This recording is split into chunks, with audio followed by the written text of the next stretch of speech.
혈당이 높든 낮든 손은 고통 신호를 보냅니다. 손에서 이 네 가지 증상이 보이나요? 옛날에 당뇨병은 지위의 상징이었습니다.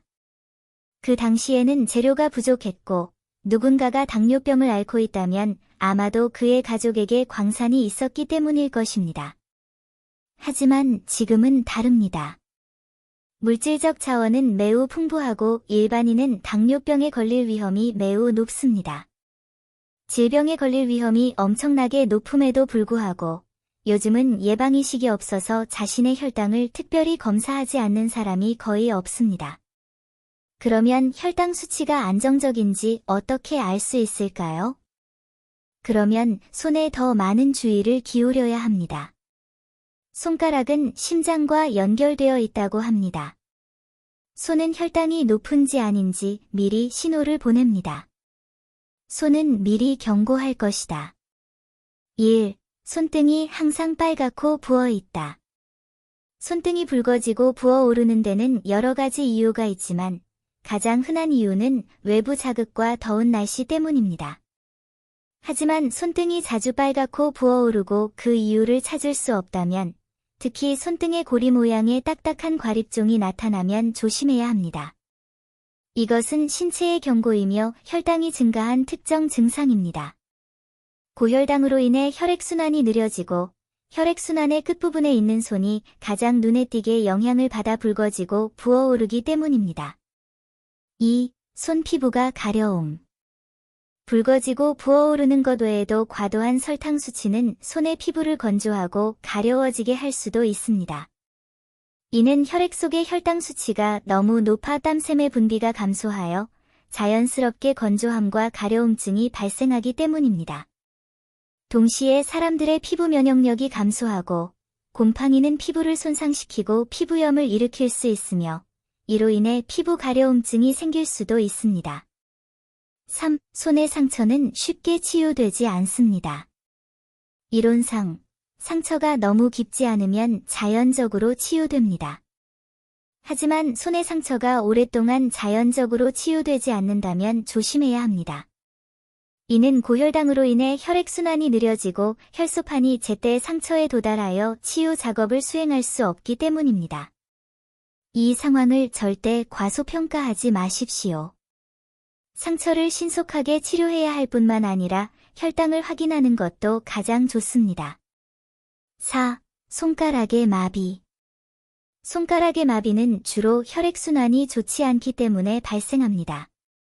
예를 들어 자세를 오랫동안 유지하면 손이 마비됩니다. 자세를 바꾸고 손을 비비기만 해도 마비가 완화됩니다. 그러나 신체의 혈당 수치가 상승하면 손의 혈관과 신경 종말이 손상될 수 있으며 그로 인해 손가락이 마비되고 따끔거리는 등의 증상이 나타날 수 있습니다. 혈당 수치가 상승하면 손상된 혈관과 신경으로 인해 손에 혈액 공급이 충분하지 않고 지각이 감소하며 손가락이 마비되고 따끔거립니다. 위의 네 가지 항목 중 하나라도 해당된다면 당뇨병을 예방하기 위해 적절한 시기에 건강검진과 치료를 받는 것이 가장 좋습니다. 혈당이 너무 높으면 손뿐만 아니라 발에도 영향을 미칩니다. 끔찍한 발 합병증. 1. 발이 차가움. 혈당이 높으면 혈류가 느려집니다. 더운 여름날에도 발은 여전히 차갑게 느껴질 수 있습니다. 한쪽 발은 정상인데 다른 쪽 발은 차가울 수도 있습니다. 심한 경우 경련이 생길 수도 있는데 이는 매우 성가신 일입니다. 상태가 악화되는 것을 방지하기 위해 제때 의료 지원을 받는 것이 가장 좋습니다. 2. 다리의 약함. 혈류가 느려지면 가장 직접적으로 나타나는 증상은 사지가 약해지는 것입니다.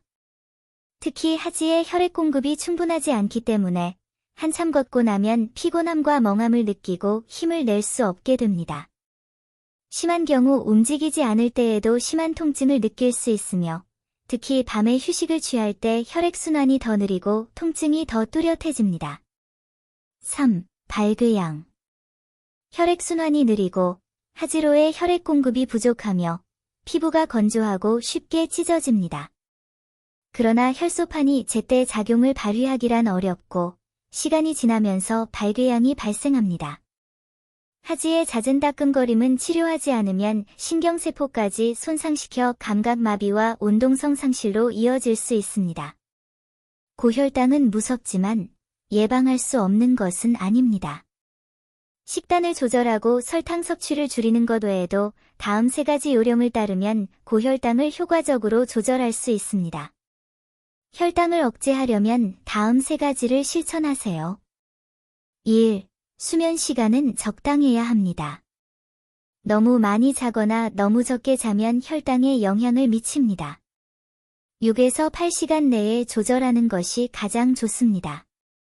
연구에 따르면 하루에 6시간 미만으로 자거나 하루에 8시간 이상 자는 사람은 혈당과 관련된 호르몬에 영향을 미쳐 혈당이 증가할 위험이 있다고 합니다.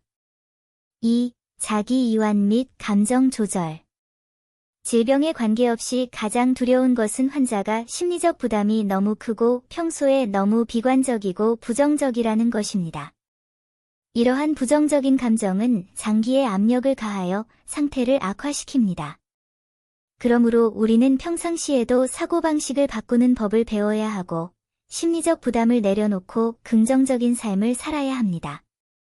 3. 족삼리 경혈 마사지. 많은 사람들이 식사 후 가만히 앉아 있습니다. 소화에 영향을 미치는 것 외에도 칼로리 축적을 유발하고 식사 후 혈당을 증가시킬 수도 있습니다. 식사 후에는 마사지를 할 수 있습니다. 족삼리 경혈을 마사지하는 간단한 동작은 식사 후 혈당을 조절하는 데 도움이 됩니다. 식사 후에 족삼리혈을 자주 마사지하면 면역 기능을 조절하고 비장과 위의 운동을 개선하는 데 도움이 됩니다. 신체의 소화 속도가 빨라지고 신체의 에너지가 소모되며 혈당 안정성에 도움이 됩니다. 현대 생활은 물질적인 것에 너무 치우쳐 있고 많은 사람들이 보이지 않는 당뇨병 환자가 되었습니다. 모두가 적극적으로 댓글을 남기고 혈당을 조절하는 더 많은 방법을 공유해 다른 사람들을 돕기를 바랍니다.